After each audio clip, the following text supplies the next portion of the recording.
tenemos la última comunicación oral. Ya vamos un poquito mal de tiempo. Estamos casi fuera de tiempo. Evolución de los niños con diagnóstico de infección por VIH en 2018 de la red Plantaid durante la pandemia COVID. Bueno, pues muchísimas gracias también al Comité Científico por haber seleccionado esta comunicación para poner en valor la importancia que tiene el VIH en los niños, que es una población minoritaria pero muy vulnerable al VIH.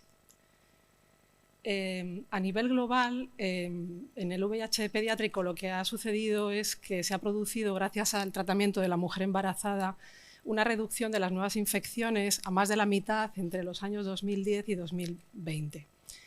Pero a partir del 2020, con la pandemia COVID, esta tendencia se ha desacelerado, estimándose hasta 150.000 las nuevas infecciones en niños y un total de 99.000 muertes.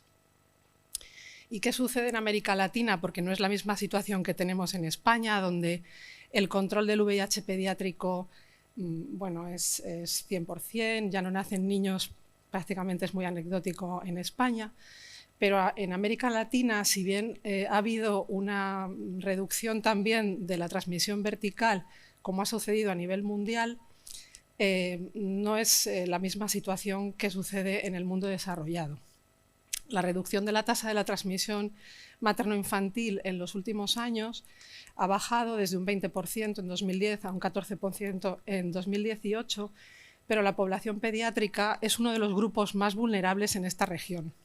La tasa del cribado en la mujer embarazada es inferior al 70%, hay un retraso en el diagnóstico de las nuevas infecciones pediátricas y hay grandes dificultades en estos países para alcanzar los objetivos establecidos por ONU-SIDA para contribuir al fin de la epidemia.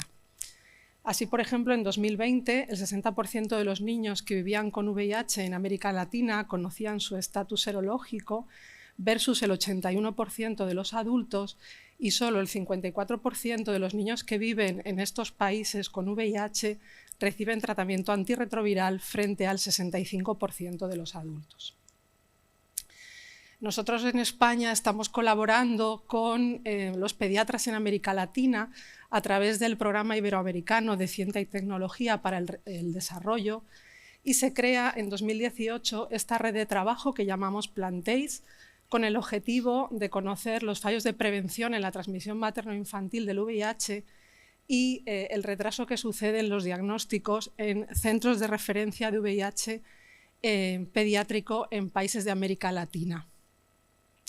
Entre distintos objetivos de esta red, que son numerosos, desde formación de profesionales que vienen a España con nosotros, ha habido pediatras españoles que han ido a estos países, se hace y se comentan casos clínicos complejos, dificultades que tienen en los tratamientos, pero nos parecía muy importante y ya en 2018 creamos una corte de pacientes VIH como nuevos diagnósticos que sucedían y se diagnosticaban en 10 hospitales de 8 países de América Latina, que son fundamentalmente de Centroamérica, donde la epidemia del VIH pediátrico está peor y son Costa Rica, Ecuador, México, Honduras, El Salvador, Panamá, Guatemala y Venezuela.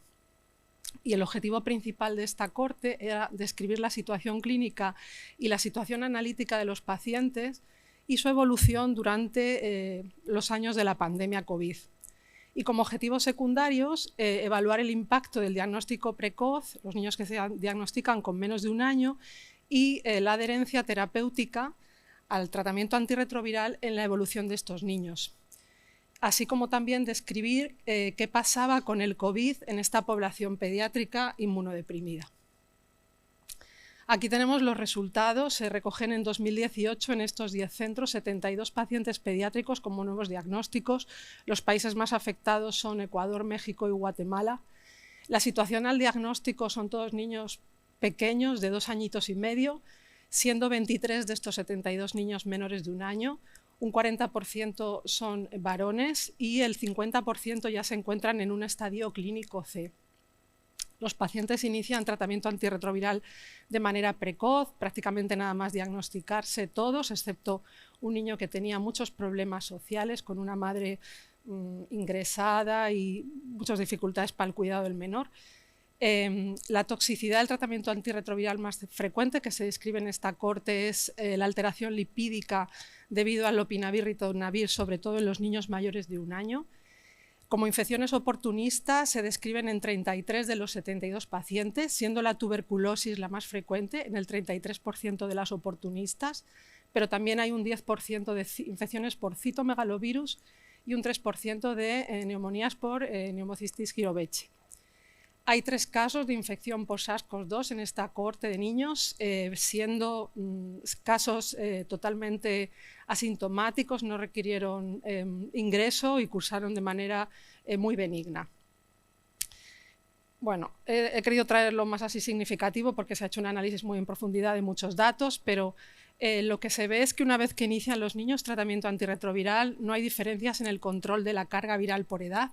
Todos acaban controlando la carga viral y se hacen indetectables si son adherentes al tratamiento. Los menores de 1 año, que cuando se diagnostican tienen una peor situación nutricional, pero con el tratamiento antirretroviral consiguen cambiar esta situación clínica y renutrirse, independientemente de la edad. Los mayores quizá ganan más peso y eso es una cosa que habrá que analizar. Y cuando hay una adecuada adherencia terapéutica al TAR, en el 84% de los pacientes se correlaciona con el control de la carga viral y esto tiene un impacto en la presentación de las infecciones oportunistas. Si no hay adherencia al tratamiento antirretroviral, pues con más frecuencia se padecen las infecciones oportunistas. Con respecto a los tratamientos, en estos países están viviendo en estos años, y en este último año sobre todo, una transición a dolutegravir en los esquemas de tratamiento, también en pediatría. Les está costando mucho a los pediatras porque las formulaciones para pediatría son diferentes a las del adulto y además, como es una población minoritaria, los países no tienen como tanto interés en comprar dolutegravir y en tratar para tratar a los menores. Pero si se ve un poco la evolución desde el 2018 al 2021, hay un mayor uso progresivo de los inhibidores de la integrasa, sobre todo dolutegravir, y un menor uso de lopirrito y de favirent, que son esquemas que ya en 2018 se estaban utilizando y que poquito a poco se están abandonando. En la evolución lo que vemos es que hay 11 pérdidas de seguimiento y hay 4 niños que fallecen en estos 3 años de seguimiento, uno por un shock séptico, una estoplasmosis diseminada, otro por una aspergilosis diseminada en una enfermedad VIH avanzada y otro por una neumonía, por neumocistis, con un neumotorax refractario y una enfermedad VIH avanzada. Y el cuarto por una hepatitis aguda fulminante de origen desconocido que coincidió con estos cuadros agudos de hepatitis por adenovirus que saltaron un poco a todos los medios, pero no se llegó a saber qué es lo que le había pasado a este niño y falleció. Y ya como conclusiones, decir que a pesar de existir protocolos exitosos de prevención para evitar nuevas infecciones VIH en niños, en países de América Latina siguen naciendo niños infectados por VIH. Se describe un retraso diagnóstico en el 49%, un estadio C, con un mal pronóstico, mortalidad del 5%, sin contar las pérdidas de seguimiento. Y en el periodo de seguimiento durante la pandemia COVID se describe también un 15% de pérdidas durante estos 3 años. En la corte de la red Plantais, casi el 100% de los pacientes inicia TAR de manera precoz, mejorando la situación clínica e inmunológica. Es una oportunidad de diagnosticar a estos niños que han pasado del screening en el embarazo de la madre y se infectaron porque el TAR les hace cambiar su esperanza de vida y su situación. Se describe hasta un 40% de infecciones oportunistas, siendo la más frecuente la tuberculosis, un tercio de las infecciones oportunistas. Y por último, la infección por SARS-CoV-2 en niños con VIH en estos países no parece cursar de forma grave. Y nada más, agradecer a todos los pediatras que están trabajando en estos países, sobre todo nuestros compañeros en América Latina de la red Plantais, todo el trabajo que hacen por el niño y también a todos los compañeros que en España están trabajando para apoyar esta red y esta corte. Muchas gracias.